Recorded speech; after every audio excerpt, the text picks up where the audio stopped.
Okay, we're in public safety right now with Officer Gaylord, and he's going to tell us a little bit about bike safety and how to prevent your bike from being stolen here on campus. Okay, Amanda. I guess you're going to show in just a few minutes. We've got a collection of locks that have been cut off of bikes that were stolen on campus, unfortunately. So we're going to show you just how easy it is for these locks to be cut. This is one of our better quality locks that we recovered from a stolen bike. This one's a good 3/8 of an inch thick steel cable with a vinyl coating, and I don't know how close you can get, but it was cut straight through, probably with bolt cutters. What we have here is a U-lock, and one of the recommended uses of it is to secure both the frame and the rear wheel together onto the bike rack. What we have here is the registration that students have to fill out in order to register their bikes here. Can you just tell us a little bit about what goes on it? We're just asking for name, address, phone number, student number, and then a description of the bike. Have you guys noticed like a particular pattern of where bikes get stolen most? Would you say mostly like around the border of campus, like UVA? Mostly, typically we do see a lot around the border, but here's the other problem we have. We've got two of the busiest roads in West Volusia County that cut right through the main part of campus.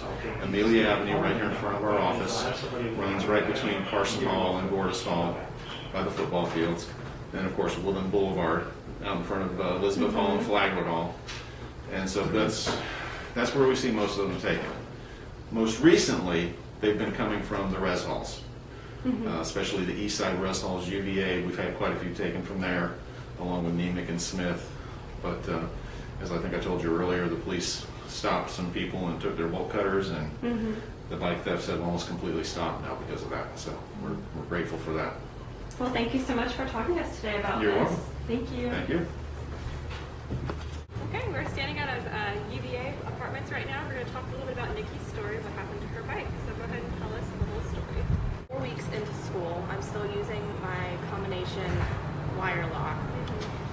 And I came out of the dorm 10 minutes before class, because that's how long it takes to bike. And my bike wasn't at its spot.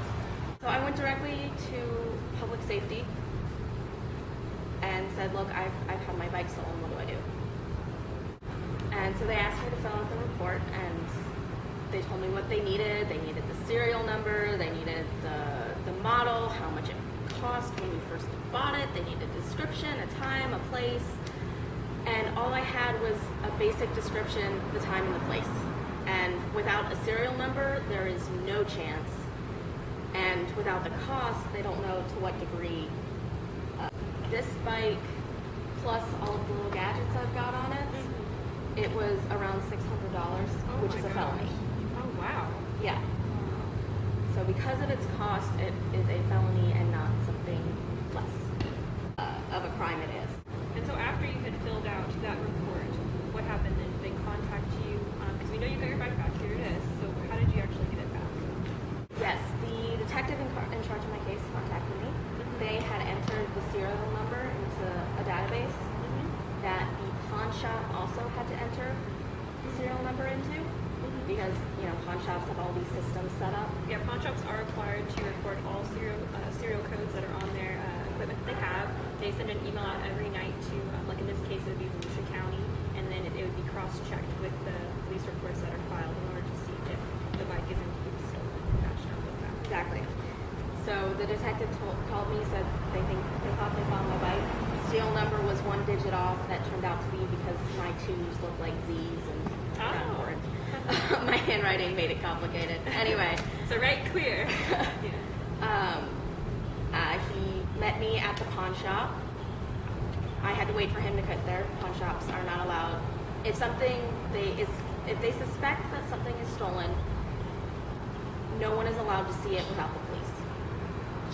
So, the police showed up, and they filled out their paperwork that allowed the pawn shop to release it into my custody.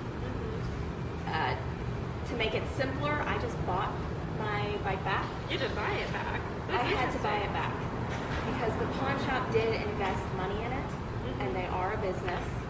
And I press charges. So if this goes to the courts, I could get reimbursed for that money. But it was much simpler for me to maybe eventually be reimbursed but get my bike back immediately. immediately. Rather than wait. And so for the actual payment method, I know you had a couple problems with that because they are very technical. pawn shops do not accept credit, debit, or check. I had to track down my PIN number. Again, thank God for my mother's records. But that all worked out. I was able to pay them in cash that day, and I got my bike back. So in conclusion, just make sure you have a U-lock and you know your serial code. Thanks again for coming with us today, Nikki. No problem.